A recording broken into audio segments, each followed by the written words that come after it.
नमस्कार दोस्तों, मेरे यूट्यूब चैनल में आप लोग का स्वागत है। मैं एक बेटी विवाह गीत गाने जा रही हूँ।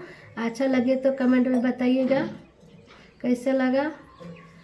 बास हरिहर पापा हो काटाई लइल, मारो छावाई दिहलना।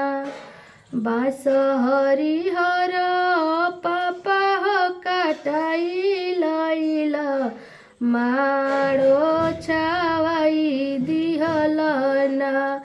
काहे खातिर कैल कन्या दानवा त दियावा पाराई कैलना। काहे खातिर कैल कन्या दानवा त दियावा पाराई कैलना। बास हरिहर बेटी हो काटाई दियो, निमारो छावाई दिहनीना।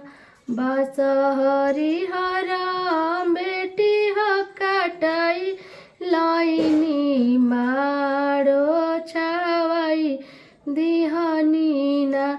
कि पापा के फर्ज बेटी हो पूरा कैनी, तोह के ना पाराई कैनी ना।